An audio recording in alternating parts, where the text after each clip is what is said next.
ओम शांति, ओम शांति, ओम शांति।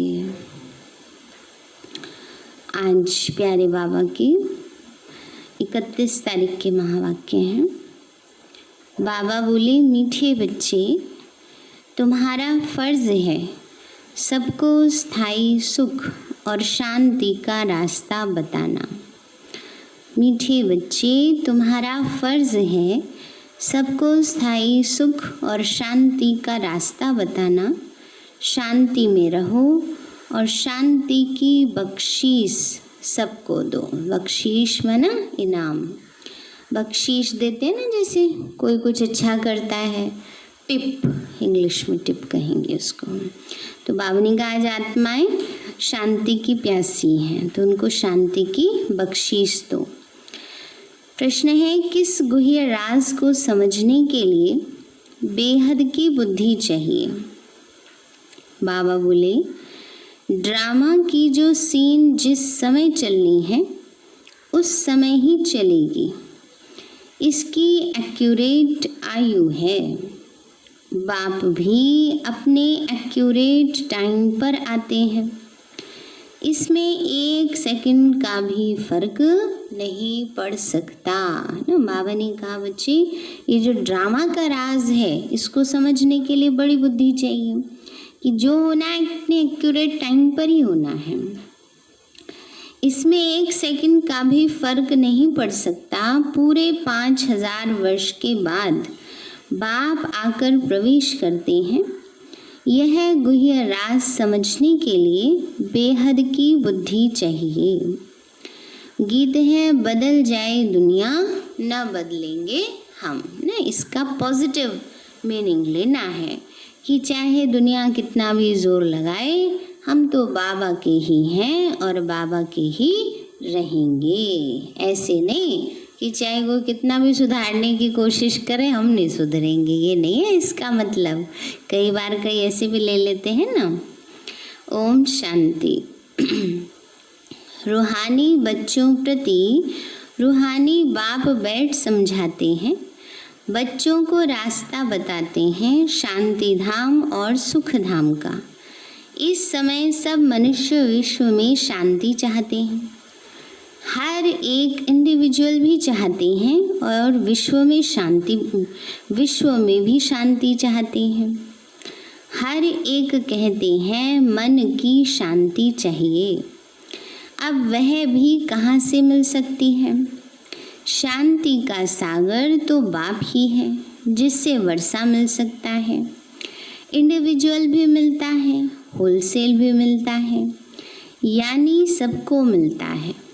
जो बच्चे पढ़ते हैं समझ सकते हैं, हम शांति का वर्षा लेने अपना भी पुरुषार्थ करते हैं, औरों को रास्ता बताते हैं। विश्व में शांति तो होनी ही है। बाबा कहते हैं, बच्चे, विश्व में शांति तो होनी ही है, तो सब पुरुषार्थ कर रहे हैं। चाहे कोई वर्षा लेने आए व न आए। बाबा कहते हैं, बच्चे, चाहे कोई वर्षा लेने आए या ना आए ना, बच्चों का फर्ज है सब बच्चों को शांति देना। यह समझ नहीं सकते। 2-4 को वर्षा मिलने से क्या होगा? कोई को रास्ता बताया जाता है, परंतु निश्चय न होने के कारण दूसरों को आप समान बना नहीं सकते। जो निश्चय बुद्धि हैं वो समझते हैं बाबा से हमको वर मिल रहा है। बाबा ने कहा, जिनको निश्चय है वो समझते हैं कि बाबा से हमें वरदान मिल रहे हैं। वरदान देते हैं, आयुष्मान भव, धनवान भव भी कहते हैं। सिर्फ कहने से तो आशीर्वाद नहीं मिल सकती। दुनिया में ऐसे कह देते आयुष्मान भव, धनवान भव। बाबा ने कहा, लेकिन कहने से थोड़ी मिल जाती है। आशीर्वाद मांगते हैं तो उनको समझाया जाता है, तुमको शांति चाहिए तो ऐसे पुरुषार्थ करो। मेहनत से सब कुछ मिलेगा। भक्ति मार्ग में कितने आशीर्वाद लेते हैं।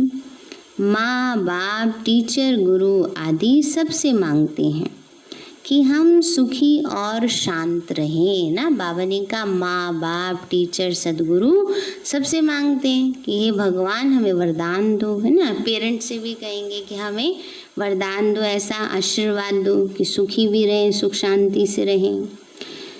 परंतु रह नहीं सकते क्योंकि इतने ढेर मनुष्य हैं, उनको सुख शांति मिल कैसे सकती है। गाते भी है शांति देवा, बुद्धि में आता है हे परम पिता परमात्मा, हमको शांति की बख्शीश करो। बाबा कहते हैं बुद्धि में आता है हे भगवान हमें शांति की बख्शीश करो। वास्तव में बख्शीश उसको कहा जाता जो चीज़ उठा कर देवे। कहेंगे यह तुमको बख्शीश है, इनाम है ना। इनाम स्वरूप देते हैं, खाना खाने को जाते हैं, चलो ये बख्शीश है। राजा महाराजा पहले क्या होते थे, कोई भी चीज़ एक्स्ट्रा होती थी, जाओ तुम्हें ये बख्शीश, तुमने काम अच्छा किया है ना। तो बाबा कहते हैं बच्चे ऐसे ही तुम्हारे पास बहुत सारी शांति है, बहुत सुख है, तो तुम्हें क्या करना है, औरों को बख्शीश के रूप में देना है। तो बाबा कहते हैं बच्चे इनाम है। बाप कहते बख्शीश कोई कितना भी करते हैं, धन की, मकान की, कपड़े आदि की करते, वह हुआ दान पुण्य अल्पकाल के लिए। मनुष्य मनुष्य को देते हैं, साहूकार गरीब को अथवा साहूकार साहूकार को देते आए हैं। परंतु ये तो है शांति और सुख स्थायी। यहाँ तो कोई एक जन्म के लिए भी सुख शांति नहीं दे सकते क्योंकि उनके पास है ही नहीं।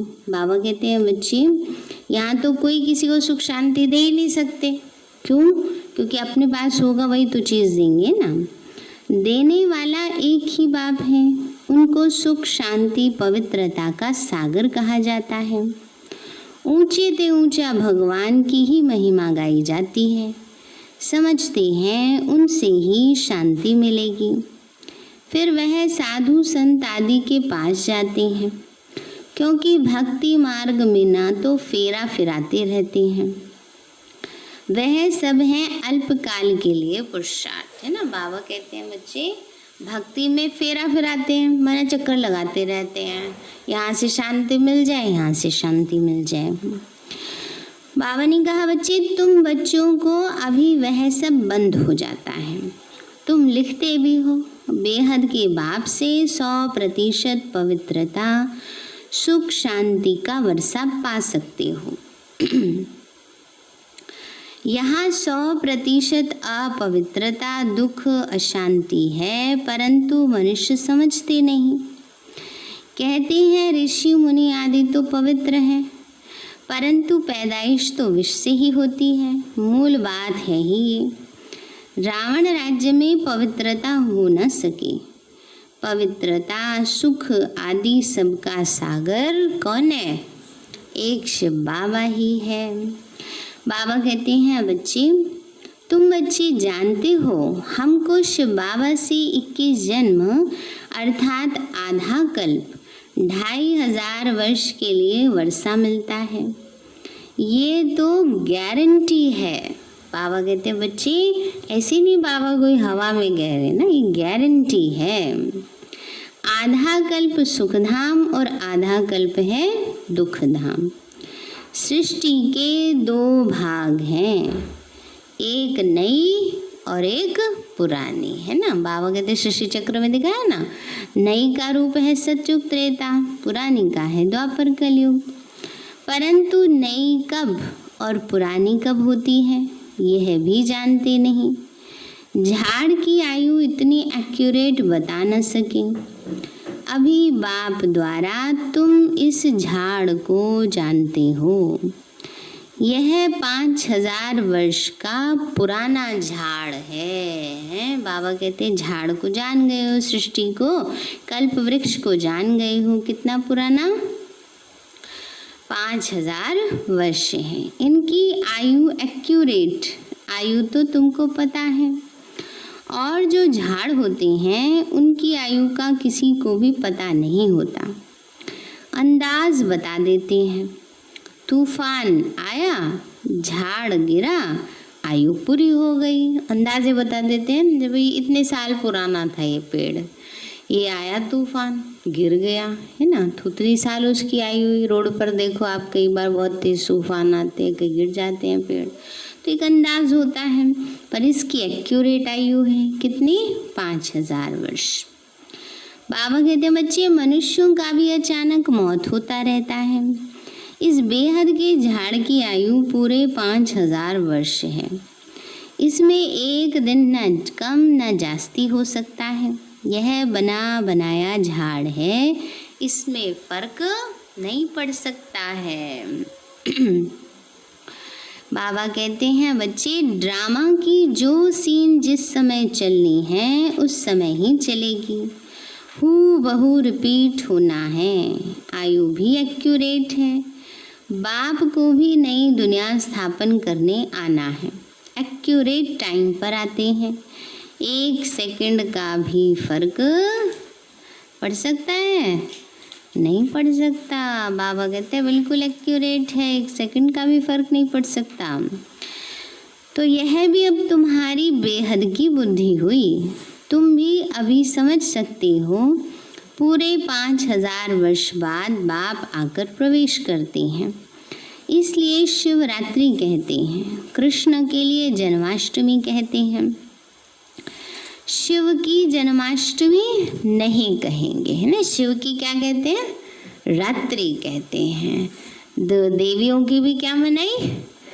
नवरात्रि, है ना। अब शिवरात्रि और नवरात्रि और ब्रह्मा की रात्रि, बाकी तो अष्टमी, चतुर्थी, नवमी, है ना, ये सब मनाते हैं। क्यों?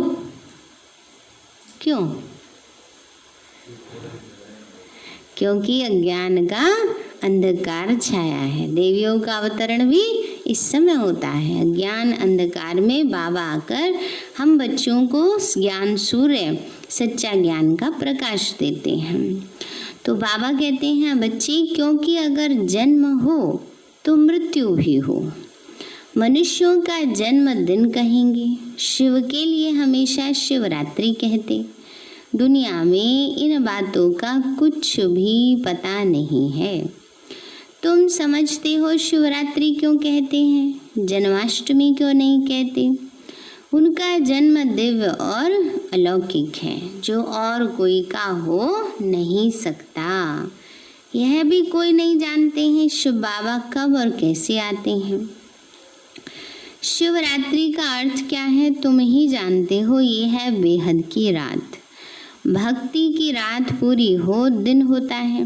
ब्रह्मा की रात और दिन तो फिर ब्राह्मणों का भी हुआ ना। एक ब्रह्मा का खेल थोड़े ही चलता है। बाबा कहते हैं ब्रह्मा बाबा के साथ कौन है? हम सब बच्चे भी हैं। तो बाबा ने कहा केवल एक ब्रह्मा का खेल थोड़ी चलता है। ब्रह्मा की रात में हम सब ब्राह्मण बच्चे भी आते हैं। ब्रह्मा की रात सो ब्राह्मणों की रात। अब तुम बच्चे जानते हो अब दिन शुरू होना है। पढ़ते पढ़ते जाए अपने घर पहुँचेंगे, फिर दिन में आएंगे। आधा कल्प दिन और आधा कल्प रात गाई जाती है। आधा कल्प दिन माना सतयुग त्रेता और आधा कल्प रात माना द्वापर कलयुग। परंतु किसी की भी बुद्धि में नहीं आता। वो लोग कहेंगे कि कलयुग की आयु 40,000 वर्ष बाकी है, सतयुग की लाखों वर्ष है, फिर आधा आधा का हिसाब ठहरता नहीं। कल्प की आयु को कोई भी जानते नहीं। तुम सारे विश्व के आदि मध्य अंत को जानते हो। यह 5000 वर्ष के बाद सृष्टि चक्र लगाती रहती है। विश्व तो है ही, उसमें पाठ बजाते बजाते मनुष्य ही तंग हो जाते हैं। यह क्या आवागमन है? अगर 84 लाख जन्मों का आवागमन होता तो पता नहीं क्या हो जाता, है ना। बाबा कहते हैं अगर 84 जन्मों में इतने परेशान, 84 लाख होता तो पता नहीं कितना क्या हाल हो जाता, क्या स्थिति होती। न जानने के कारण ही कल्प की आयु भी बढ़ा दी है। अभी तुम बच्चे बाप से सम्मुख पढ़ रहे हो, अंदर में भासना आती है। हम प्रैक्टिकल में बैठे हैं। पुरुषोत्तम संगम युग को भी ज़रूर आना है। कब आता है, कैसे आता है, ये कोई भी नहीं जानते। तुम बच्चे जानते हो तो कितना गदगद होना चाहिए। तुम ही कल्प कल्प बाप से वर्षा लेते हो, अर्थात माया पर जीत पाते हो, फिर हारते हो। ये है बेहद की हार और जीत। उन राजाओं की तो बहुत ही हार जीत होती रहती है ना। देहधारी राजाओं ने देखो कितने युद्ध लड़े हैं, अनेक लड़ाइयाँ लगती रहती हैं। छोटी सी लड़ाई लगती है तो कह देते हैं हमने जीता। क्या जीता? थोड़े से टुकड़े को जीता ना। अब देखो बाबा कहते हैं आपस में लड़ते थे राजा महाराजा, तो एक जमीन का छोटा सा टुकड़े के लिए तो लड़ रहे थे। तो बाबा ने कहा क्या जीता? एक थोड़े से टुकड़े को जीता। बड़ी लड़ाई में हारते हैं तो फिर झंडा गिरा देते हैं। पहले पहले तो एक राजा होता है, फिर और वृद्धि होते जाती है। पहले पहले लक्ष्मी नारायण का राज्य था, फिर और राजाएं आने शुरू हुए, जैसे पोप को दिखाते हैं। पहले एक था, फिर नंबरवार और पोप भी बैठते गए। किसी की मृत्यु का तो ठिकाना ही नहीं है। तुम बच्चे जानते हो हमको बाबा अमर बना रहे हैं, अमरपुरी का मालिक बना रहे हैं, तो कितनी खुशी होनी चाहिए। ये है मृत्यु लोक, वो है अमर लोक। इन बातों को नया कोई भी समझ ना सके, उसको मज़ा ही नहीं आएगा जितना पुरानों को आएगा। जिसको समझ है उसको तो पता चलेगा ना, वो पुराने हैं उनको समझ है, नए नए हैं कोई आके बैठ गया ना ऐसे ही, उसको क्या समझ में आएंगी बातें। इसलिए बाबा कहते हैं निश्चय पक्का हो जाता है। बाबा ने कहा इसमें सहनशीलता भी बहुत होनी चाहिए।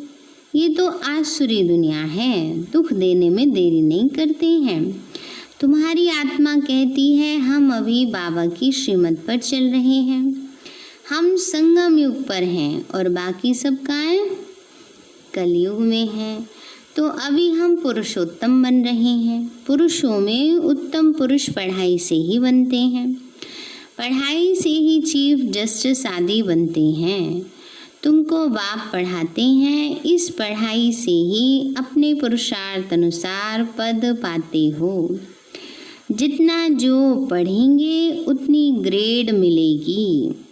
इसमें राजाई की ग्रेड है, वैसे उस पढ़ाई में राजाई की ग्रेड नहीं होती। तुम जानते हो हम राजाओं का राजा बन रहे हैं, तो अंदर में कितनी खुशी होनी चाहिए। हम डबल सिरताज बहुत ऊंचे बनते हैं। भगवान बाप हमको पढ़ाते हैं। कौन पढ़ा रहे हैं? स्वयं भगवान आकर हमें पढ़ाते हैं। बाबा कहते हैं बच्चे कभी कोई समझ ही ना सके कि निराकार बाप कैसे आकर पढ़ाते हैं। मनुष्य पुकारते हैं हे पतित पावन आकर हमको पावन बनाओ ना। बाबा ने कहा मनुष्य क्या समझे कि हमें भगवान पढ़ा रहे हैं ना। कई लोग तो यूँ कह देंगे अच्छा भगवान तो स्पेशल तुम्हारे लिए ही आया है तो रियल में भगवान स्पेशल हमारे लिए ही आया है और किसी के लिए नहीं आया है ना। तो औरों का कल्याण तो वैसे ही हो जाता है। तो बाबा ने कहा बच्चे कहते हैं ये तो समझ ही ना सके कोई, फिर भी पावन बनते नहीं। बाबा कहते हैं काम महाशत्रु है। तुम एक तरफ पुकारते हो हे पतित पावन आओ, अब मैं आया हूँ कहता हूँ बच्चे पतित पना छोड़ दो, तो तुम छोड़ते क्यों नहीं हो? एक तरफ पुकारते हैं, फिर बाबा कहते हैं अच्छा पतित पना छोड़ दो, वो भी नहीं छोड़ते हैं। सोचते विकारों के बिना कैसे दुनिया चलेगी। तो बाबा कहते हैं ऐसे थोड़े बाप तुमको पावन बनाए और तुम पतिति बनते रहो। भगवान कहते कब तक ऐसे चलेगा? ऐसे ढेर पतित बनते हैं। कोई सत्य बताते हैं, बाबा ये भूल हो गई हमसे। बाबा कहते हैं कोई भी पाप कर्म हो जाए तो फौरन बाबा को बताओ। कोई सच और कोई कोई झूठ बोल देते हैं। किससे? भगवान से, जिसको सब सच पता है उससे क्या बोल रहे हैं। तो एक तो झूठ बोलने का पाप है ना, एक तो गलती की वही पाप, दूसरा भगवान से झूठ बोल रहे हैं वो दूसरा पाप है ना। इसलिए बाबा कहते हैं बच्चे कोई कोई तो झूठ बोलते हैं। कौन पूछते हैं? बाबा कह रहे हैं सोचो जरा, कौन पूछते हैं तुम्हें? ये भगवान हमसे पूछ रहा है तो हमें सच बोलना चाहिए। मैं थोड़े एक एक के अंदर को बैठ जानूंगा, ये तो हो न सके। मैं आता ही हूँ सिर्फ राय देने। पावन नहीं बनेंगे तो तुम्हारा ही नुकसान है। मेहनत करके पावन से फिर पतित बन जाएंगे तो की कमाई चट हो जाएगी, लज्जा आएगी, हम खुद ही पतित बन पड़े हैं। फिर दूसरों को कैसे कहेंगे कि पावन बनो? अंदर खाएगा कि हमने कितना फरमान का उल्लंघन किया। यहाँ तो तुम बाप से डायरेक्ट प्रतिज्ञा करते हो, जानते हो बाबा हमको सुख धाम शांति धाम का मालिक बना रहे हैं। हाजिर नाजिर है, हम उनके सम्मुख बैठे हैं। इसमें पहले नॉलेज थोड़ी थी, ना ही कोई गुरु ही था जिसने नॉलेज दी। अगर गुरु होता तो सिर्फ एक को ही ज्ञान देते क्या? एक ही शिष्य होता क्या उनका? बाबा कहते फिर तो सबको पता होता। पर जो बातें बाबा ने समझाई ब्रह्मा तन में आकर, वो बाबा के अलावा कोई भी कह नहीं सकता। किसी में इतनी हिम्मत नहीं जो ये कह दे तुम मुझे याद करो तो तुम्हारे विकर्म विनाश हो जाएंगे। ये सिर्फ भगवानवाची हो सकता है। तो गुरुओं के फॉलोअर्स तो बहुत होते हैं ना, एक थोड़े होगा। ये सब समझने की बातें हैं। सदगुरु है ही एक, वह हमको रास्ता बताते, हम फिर दूसरों को बताते। तुम सबको कहते हो बाप को याद करो बस। ऊंचे ते ऊंचे बाप को याद करने से ही ऊंचा पद मिलेगा। तुम राजाओं के राजा बनते हो, तुम्हारे पास अनगिनत धन होगा ना। बाबा ने कहा इतना धन होगा जिसकी कोई सीमा नहीं। तुम अपनी झोली भरते हो ना, तुम जानते हो बाबा हमारी झोली खूब भर रहे हैं। कहते हैं कुबेर के पास बहुत धन था, वास्तव में तुम हर एक कुबेर हो। तुमको बैकुंठ रूपी खजाना मिल जाता है। बाबा कहते कौन है? सभी कुबेर हैं। कुबेर को कहते हैं ना धन का देवता है, धन का मालिक, हाँ धन का देवता। जो कुबेर को मानते, लक्ष्मी को मानते हैं ना, ऐसे कुबेर को मानते हैं। तो बाबा कहते हैं बच्चे तुमको बैकुंठ रूपी खजाना मिल जाता है। खुदा दोस्त की भी कहानी है।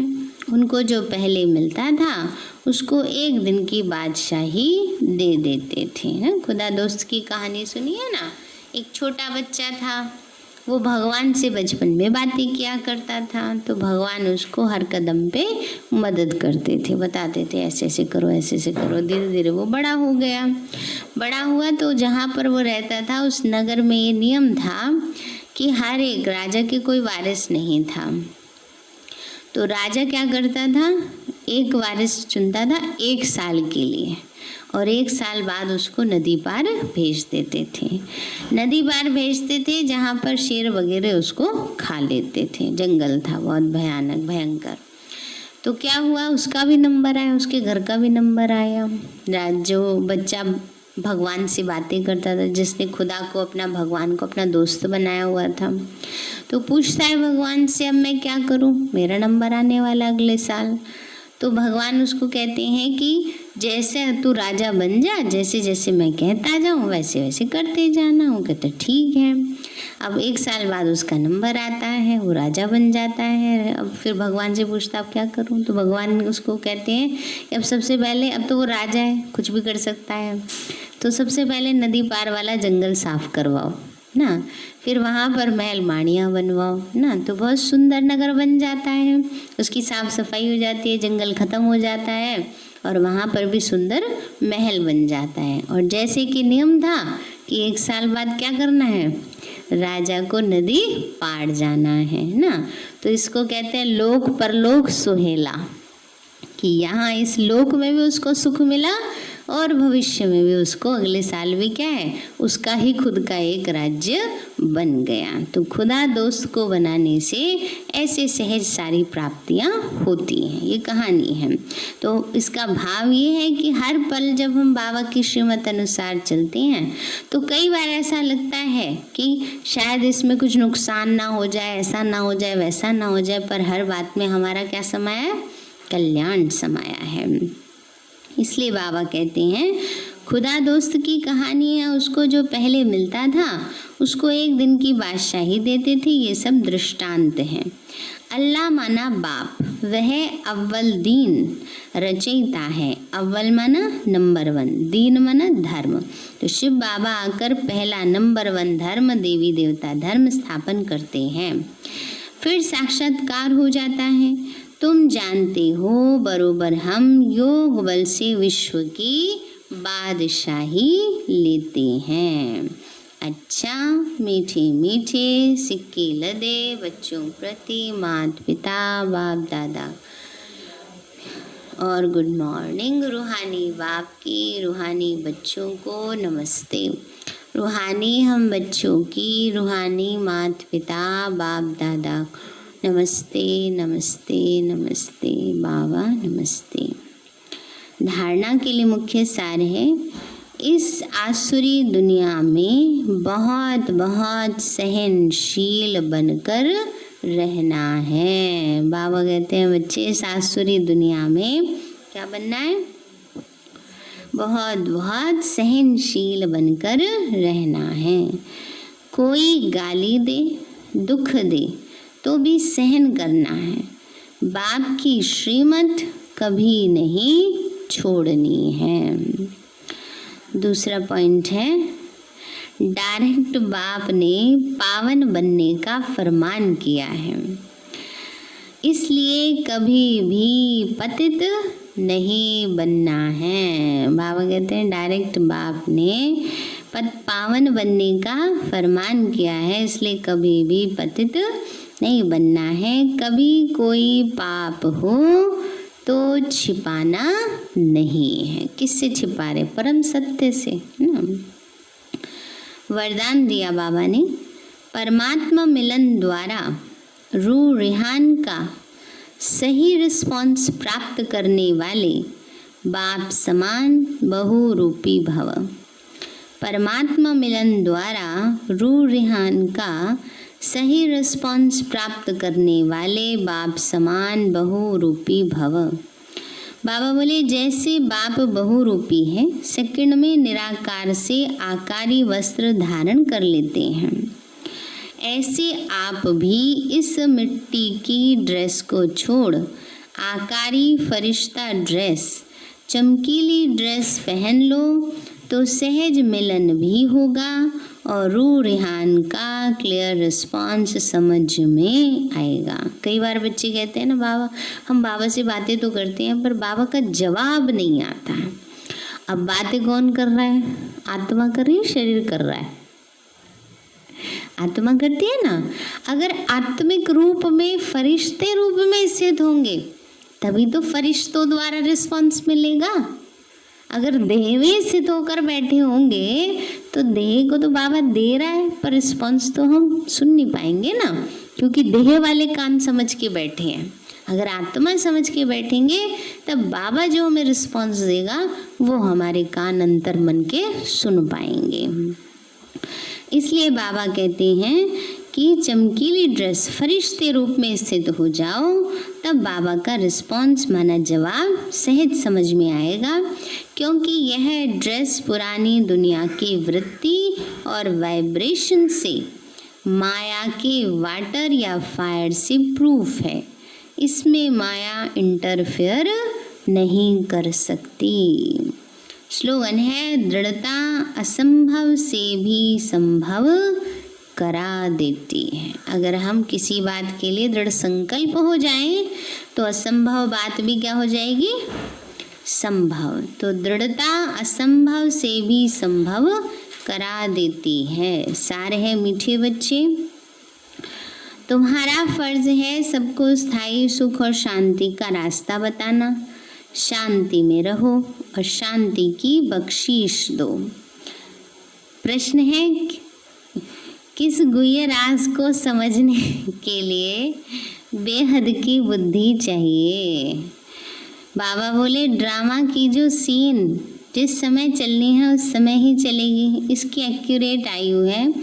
बाप भी अपने एक्यूरेट टाइम पर आते हैं, इसमें 1 सेकंड का भी फर्क नहीं पड़ सकता। पूरे 5000 वर्ष के बाद बाप आकर प्रवेश करते हैं। ये गुह्य राज समझने के लिए बेहद की बुद्धि चाहिए। गीत है, बदल जाए दुनिया ना बदलेंगे हम। अच्छा, ओम शांति। मीठे बाबा, आपने हमें सब कुछ दिया, आपका पदम गुणाबार शुक्रिया। प्यारे बाबा, आप हमें ज्ञान, गुण, शक्तियों, वरदानों और सद्बुद्धि से भरपूर करते हो। आपका बार बार शुक्रिया। मीठे बाबा, आपने मुझ आत्मा को, इस सेवा स्थान को, विश्व की सर्वात्माओं को निर्विघ्न बनाया। आपका बार बार शुक्रिया। प्रकृति के 5 तत्वों का भी शुक्रिया। साइंस के साधनों का भी शुक्रिया। लौकिक अलौकिक परिवार का भी शुक्रिया।